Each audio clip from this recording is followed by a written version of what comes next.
Show കാണാൻ വരുന്നതാണ്. അതെന്തുകൊണ്ടാണെന്ന് പറഞ്ഞാൽ ഒരു സിനിമ ബഹിഷ്കരിക്കാൻ വേണ്ടി കുറേ പേര് ആഹ്വാനം ചെയ്തിട്ടുണ്ടായിരുന്നു. ഒരു സിനിമ എന്ന് പറഞ്ഞാൽ ഞാൻ സിനിമയുടെ അഭിപ്രായം ഞാൻ നല്ലതെന്ന് പറഞ്ഞാൽ ഉടനെ പറയും ദിലീപേട്ടനുള്ള സ്നേഹം കൊണ്ടാണ്. അപ്പോൾ നമ്മുടെ അഭിപ്രായം അത് അവരോട് ചോദിക്കുക. അതാ ഞാൻ പറയാം ഞാൻ ഒരു സിനിമയുടെ അഭിപ്രായം പൊതുവെ ഞാൻ വന്ന് പറയാറില്ല. അല്ല അതാ പറഞ്ഞ നിങ്ങൾ മറ്റുള്ളവരുടെ അഭിപ്രായം ചോദിക്കുക. എൻ്റെ അഭിപ്രായം പറയുന്നത് മോശമാണ്. ഞാൻ കാരണം സിനിമയെ പറ്റി മോശം പറയുന്നവരെ പറ്റി ഞാൻ പറഞ്ഞിട്ടില്ലേ. അപ്പം നല്ലതെന്ന് പറയാൻ പറ്റുമോ അല്ലെ മോശമെന്ന് പറയാൻ പറ്റുമോ? രണ്ടും ഞാൻ പറയുന്നില്ലല്ലോ. പബ്ലിക്കായിട്ടാണ് അഭിപ്രായം പറയാം. അഭിപ്രായം പറയാൻ വേണ്ടി ഒരുപാട് പേര് ഇവിടെ വരുന്നുണ്ട്. ഞാൻ 2.5 വർഷത്തിന് ശേഷം വനിതാ വിരുന്നിൽ ആദ്യമായിട്ട് ഒരു പടത്തിൻ്റെ ഷോ കാണാൻ വരുന്നതാണ്. അതെന്തുകൊണ്ടാണെന്ന് പറഞ്ഞാൽ ഒരു സിനിമ ബഹിഷ്കരിക്കാൻ വേണ്ടി കുറേ പേര് ആഹ്വാനം ചെയ്തിട്ടുണ്ടായിരുന്നു. ഒരു സിനിമ എന്ന് പറഞ്ഞാൽ ഒരു നടനെ മാത്രം കേന്ദ്രീകരിച്ചുണ്ടാവുന്നതല്ല. അതിന് പിന്നിൽ ഒരുപാട് കഷ്ടപ്പാടുണ്ട്. മലയാള സിനിമയിൽ ഒരുപാട് പേർ ജീവിക്കുന്നത് ഒരു സിനിമ സംഭവിക്കുമ്പോഴാണ്. അപ്പോൾ ആ ഒരു സിനിമ ബഹിഷ്കരിക്കാൻ ആഹ്വാനം ചെയ്യുന്ന രീതിയോട് എനിക്കൊരു യോജിപ്പുമില്ല.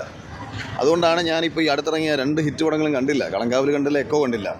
പക്ഷെ ഞാൻ ഈ സിനിമ കാണാൻ വന്നതിൻ്റെ ഉദ്ദേശം ബഹിഷ്കരണം എന്ന് പറയുന്നത് ഒരു ജനാധിപത്യ സമൂഹത്തിന് പറ്റിയതല്ല. പ്രത്യേകിച്ച് കോടതി വിധി വന്ന് ഒരു നടൻ അയാളെ വെറുതെ വിട്ടതിന് ശേഷമാണ് ഇത്തരം ഒരു ബഹിഷ്കരണമായിട്ട് ഒരുപാട് പേർ ഇറങ്ങുന്നത്. അപ്പോൾ അതുകൊണ്ടാണ് അത് പാടില്ല. സിനിമ നല്ലതോ മോശമോ എന്നിപ്പം എൻ്റെ വ്യക്തിപരമായ അഭിപ്രായമല്ലല്ലോ പ്രാധാന്യം. അപ്പം ഞാനിത് നല്ലതെന്ന് പറഞ്ഞാൽ എല്ലാവരും വന്നിട്ട് പറയും ദിലീപേട്ടനോടുള്ള ഇഷ്ടം കൊണ്ടിട്ടാണ് അയാൾ നല്ലതെന്ന് പറയുന്നത് പറയും. പുള്ളിയെ താങ്ങി നടക്കാമെന്ന് പറയും.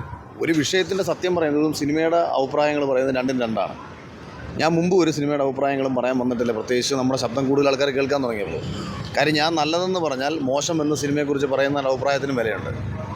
സിനിമയെക്കുറിച്ച് മോശമെന്ന് പറയാൻ പാടില്ല എന്ന് ഞാൻ പറയുന്നത് വ്യക്തിപരമായ അഭിപ്രായമല്ല മറ്റൊരാൾക്കാരെ ബാധിക്കുന്നത്. എനിക്കിഷ്ടപ്പെടുന്നതല്ല നിനക്കിഷ്ടപ്പെടുന്നത്, നിനക്കിഷ്ടപ്പെടുന്നതല്ല എനിക്കിഷ്ടപ്പെടുന്നത്. അതുകൊണ്ട് നമ്മൾ ഒരാൾ കഷ്ടപ്പെട്ടുണ്ടാക്കുന്ന ഒരു പ്രോഡക്റ്റിനെ കുറിച്ചിട്ട് മോശം പറഞ്ഞ് പ്രചരിപ്പിച്ച് ആ ഒരു കൂട്ടായ്മ നശിപ്പിക്കുന്നത് ശരിയല്ല. ഇഷ്ടപ്പെടുന്ന ഒരുപാട് പേരുണ്ട്. അതുകൊണ്ട് ഈ ഒരു സിനിമ, അതായത് ഒരു സിനിമയുടെ ജോണർ ഞാൻ പറയാം, ഇതൊരു ഔട്ട് ആൻഡ് ഔട്ടർ എൻ്റർടൈനാണ്. അതിനകത്ത് ദിലീപേട്ടൻ്റെ നാളിതുവരെ കാണാത്ത സ്വഭാവത്തിലുള്ളൊരു സിനിമയാണ്. ലോജിക്കില്ല എന്ന് സിനിമയുടെ അണിയറപ്പുറത്ത് തന്നെ പറയുന്നുണ്ട്. അത്തരം ഒരു ലോജിക്കില്ലായ്മയെ ആസ്വദിക്കാൻ പറ്റും. പിന്നെ ഇതിനകത്ത് അൾട്ടിമേറ്റ്ലി പറഞ്ഞു വെക്കുന്നത് ഒരു സാധാരണക്കാരന് ഭ്രാന്ത് പിടിച്ചു കഴിഞ്ഞാൽ അധികാരത്തിൻ്റെ ഏത് തലപ്പത്തിരിക്കുന്നവനും എന്തും സംഭവിക്കാമെന്ന് പറയുന്ന ഒരു കുഞ്ഞു മെസ്സേജും ഇതിനകത്തുണ്ട്. അപ്പോൾ അതുകൊണ്ട് ഒരു രസകരമായ ലാലേട്ടൻ ദിലീപ് സിനിമ കാണാൻ ആഗ്രഹിക്കുന്ന എല്ലാവർക്കും പോയി കാണാം.